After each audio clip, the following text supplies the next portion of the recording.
بصوا، توابل الستريبس، كل التوابل اللي موجودة عنديكم حطوها عادي.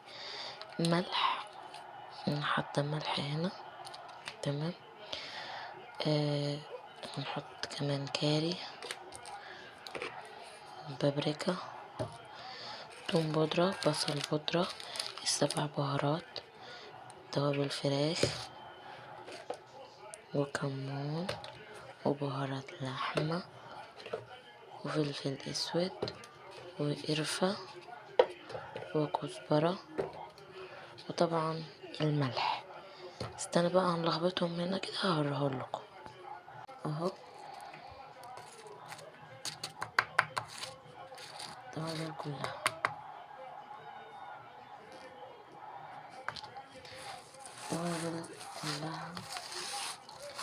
اللي هنستخدمها في الفراخ دي التوابل، طبعا مع رشة زيت وحتة خل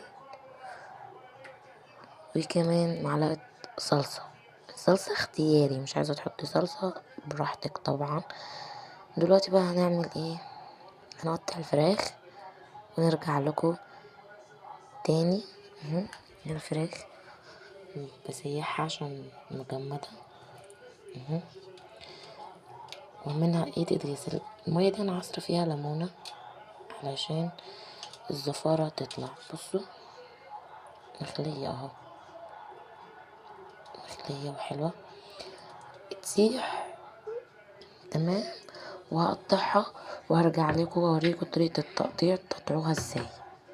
خليكم معايا. قطعنا الفراخ اهي بالمنظر ده، حلوة على ايه السندوتشات زي ما انتم شايفين كده. نحطها في ميه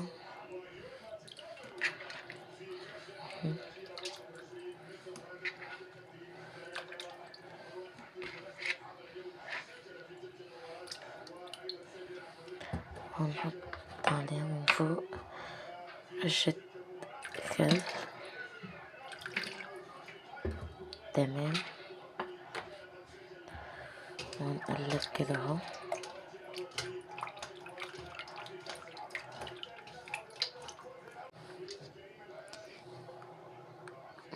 نحط حتة طحينة عشان الزفارة، طريقة مجربة عشان متبقاش فيه اي ريحة زفارة وميبقاش فيها اي ريحة. ونسيبها بقى ايه من نص ساعة لربع ساعة عشان ريحة الزفارة تروح منها، وهنرجع ونحط التتبيلة تاني. استنوني بقى. خلصنا النص ساعة او ساعة الا. بصوا نضيفة ازاي، بصوا نضيفة ومغسولة كويس. والريحة يعني الكاميرا لو بتوريكوا ريحة كنت شميت لكم وخليتكم تشموا ريحة ان مفيهاش زفارة. بصوا صلصة ناخد منها بس ايه معلقة. انا قلتلكوا الصلصة اختياري، يعني لو ما عندكمش مش هتفرق. علبة زبادي، لو الزبادي الكبيرة ممكن تحطي معلقتين. يعني بصوا هي اصلا معلقتين مفيهاش غيرها، معلقتين. نحط حتة زيت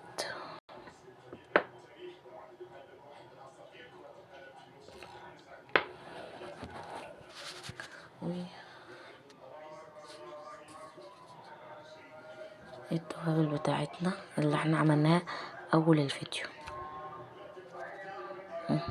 كلها.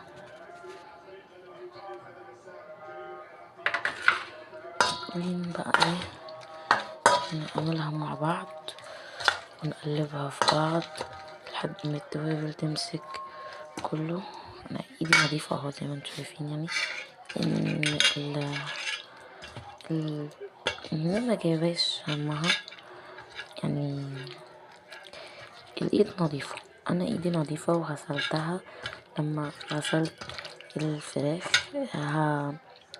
هذاك الفراخ وهحملها بالتوابل وهوريها لكم.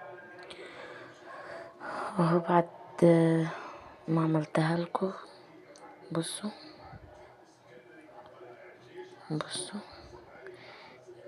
تتبيلة لازم تبقى مغرقة الفراخ كلها.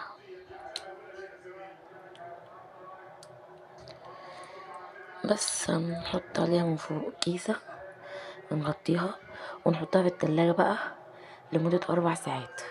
دلوقتي الساعة 5 المغرب، على الساعة 8 9 هرجع لكم وهنحمرها وهوريكم.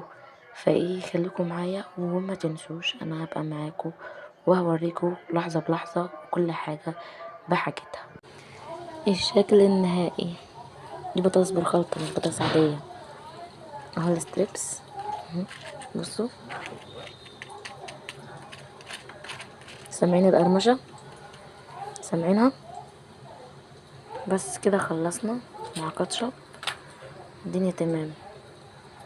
باي.